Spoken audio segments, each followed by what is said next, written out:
ನಮಸ್ಕಾರ ಸ್ನೇಹಿತರೆ. ರೈತರಿಗೆ ಒಂದು ಗುಡ್ ನ್ಯೂಸ್ ಇದೆ. ಏನಪ್ಪಾ ಅಂದರೆ ಸೋಲಾರ್ ಪಂಪ್ ಅಳವಡಿಕೆಗೆ 80% ಸಬ್ಸಿಡಿ ಹಾಗೂ ಅದರ ಅರ್ಜಿ ವಿವರವನ್ನು ನಾನಿಲ್ಲಿ ನೀಡ್ತಾ ಇದ್ದೇನೆ. ಇಂಧನದ ಬೆಲೆ ಹೆಚ್ಚಳ ಮತ್ತು ವಿದ್ಯುತ್ ಸಮಸ್ಯೆಯಿಂದಾಗಿ ರೈತರಿಗೆ ಕೃಷಿ ವೆಚ್ಚ ಹೆಚ್ಚಾಗ್ತಾ ಇದೆ. ಈ ಸಮಸ್ಯೆಯನ್ನು ಪರಿಹರಿಸಬೇಕು ಅಂತ ಸರ್ಕಾರ ಏನು ಮಾಡ್ತಾ ಇದೆ ಅಂದರೆ ಸೌರ ಪಂಪ್ ಸಬ್ಸಿಡಿ ಯೋಜನೆಯನ್ನು ಜಾರಿಗೆ ತಂದಿದೆ. ಈ ಯೋಜನೆಯಡಿ ರೈತರಿಗೆ 80% ವರೆಗೆ ಸಹಾಯಧನ ನೀಡಲಾಗ್ತಾ ಇದೆ. ಸೌರ ಪಂಪ್ಗಳು ಸೂರ್ಯನ ಶಕ್ತಿಯನ್ನು ಬಳಸಿಕೊಂಡು ಕಾರ್ಯನಿರ್ವಹಿಸುತ್ತೆ.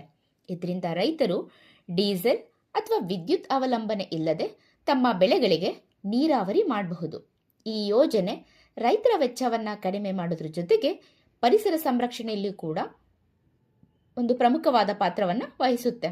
ಹಾಗಿದ್ರೆ ಇದರ ಉದ್ದೇಶ ಏನಪ್ಪಾ ಅಂದರೆ ರೈತರ ನೀರಾವರಿ ವೆಚ್ಚನ ಕಡಿಮೆ ಮಾಡೋದು, ಡೀಸೆಲ್ ಬಳಕೆ ಕಡಿಮೆ ಮಾಡೋದು, ಪರಿಸರ ಸ್ನೇಹಿ ಶಕ್ತಿಯನ್ನು ಉತ್ತೇಜನಗೊಳಿಸೋದು, ರೈತರ ಆದಾಯ ಹೆಚ್ಚಿಸೋದು ಹಾಗೂ ಕೃಷಿಯನ್ನು ಸುಧಾರಿಸುವುದು.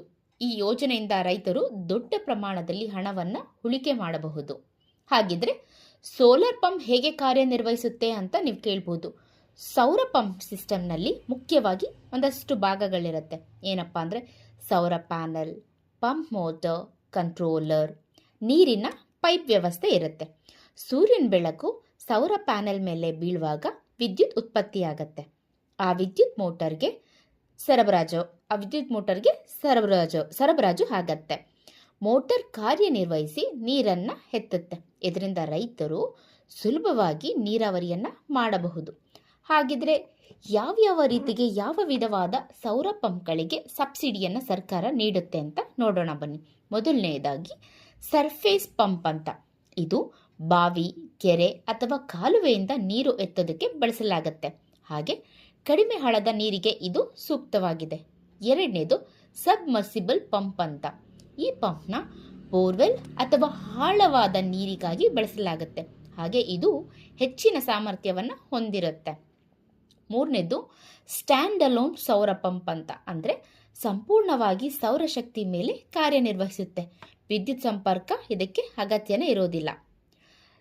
ಹಾಗಿದ್ರೆ ಸೋಲಾರ್ ಪಂಪ್ ಸಬ್ಸಿಡಿ ಪಡೆಯೋದಕ್ಕೆ ಏನೇನು ಅರ್ಹತೆ ಬೇಕು ಅಂದರೆ ಅವರು ಮೊದಲನೇದಾಗಿ ಭಾರತ ದೇಶದ ರೈತರಾಗಿರಬೇಕು, ಮಾನ್ಯ ಭೂ ದಾಖಲೆಯನ್ನು ಹೊಂದಿರಬೇಕು, ಸಣ್ಣ ಅಥವಾ ಅಲ್ಪ ಭೂಧಾರಕ ರೈತರಿಗೆ ಆದ್ಯತೆಯನ್ನು ಕೊಡ್ತಾ ಇದ್ದಾರೆ.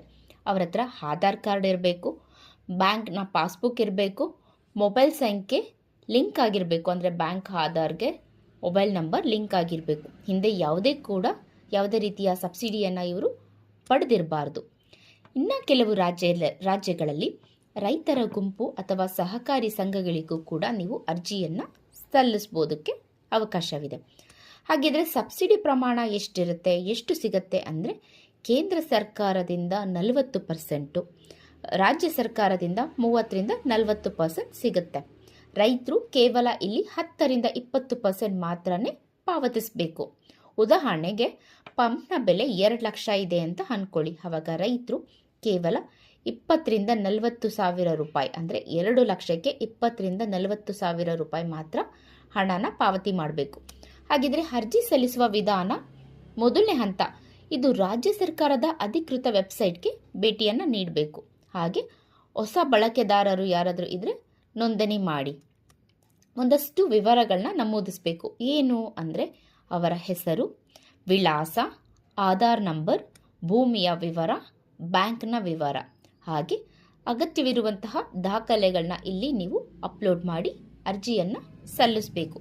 ನೀವು ಅರ್ಜಿಯನ್ನು ಸಲ್ಲಿಸಿದ ನಂತರ ಅಧಿಕಾರಿಗಳು ಅದನ್ನು ಪರಿಶೀಲಿಸಿ ಅನುಮೋದನೆ ನೀಡುತ್ತಾರೆ. ಹಾಗಿದ್ರೆ ಅರ್ಜಿ ಸಲ್ಲಿಸೋದಕ್ಕೆ ಏನೇನು ಡಾಕ್ಯುಮೆಂಟ್ಸ್ ಬೇಕು ಅಂತ ನೀವಾಗಲೇ ನೋಟ್ ಮಾಡ್ಕೊಂಡಿದ್ದೀರಾ ಅಂತ ಅನ್ಕೊತೀನಿ. ಆಧಾರ್ ಕಾರ್ಡ್, ಭೂ ದಾಖಲೆ ಅಂದರೆ RTC, ಪಹಣಿ, ಬ್ಯಾಂಕ್ನ passbook, passport size photos, mobile number, ಗುರುತಿನ ಚೀಟಿ ಅಂದರೆ ಐಡೆಂಟಿಟಿ ಕಾರ್ಡ್. ಇನ್ನು ಕೆಲವು ರಾಜ್ಯಗಳಲ್ಲಿ ಬೇರೆ ಬೇರೆ ಆದಂತಹ ಡಾಕ್ಯುಮೆಂಟ್ನ ಕೇಳ್ತಾರೆ. ಹಾಗೆ ನೀವು ಅರ್ಜಿಯನ್ನು ಸಲ್ಲಿಸಿದ ನಂತರ ಅಧಿಕಾರಿಗಳು ಸ್ಥಳ ಪರಿಶೀಲನೆ ಮಾಡ್ತಾರೆ. ಹಾಗೆ ಅಧಿಕೃತ ಕಂಪ್ನಿಯಿಂದ ಪಂಪ್ನ ಅಳವಡಿಕೆ ಮಾಡಲಾಗುತ್ತೆ. ರೈತರು ಪಂಪನ್ನು ಬಳಸಲು ಪ್ರಾರಂಭ ಮಾಡಬಹುದು. ಈ ಯೋಜನೆ ಒಂದು ಸೀಮಿತ ಅವಧಿಗೆ ಮಾತ್ರನೇ ಲಭ್ಯವಿರುತ್ತೆ. ಹಾಗಿದ್ರೆ ಯಾರೆಲ್ಲ ಇನ್ನೂ ಅರ್ಜಿ ಸಲ್ಲಿಕೆ ಮಾಡಿಲ್ಲ ಬೇಗ ಬೇಗ ಅರ್ಜಿಯನ್ನು ಸಲ್ಲಿಸಿ ಆದಷ್ಟು ಬೇಗ ಈ ಉಪಯೋಗವನ್ನು ಪಡೆದುಕೊಳ್ಳಿ. ನಿಮ್ಮೆಲ್ಲರಿಗೂ ಧನ್ಯವಾದಗಳು.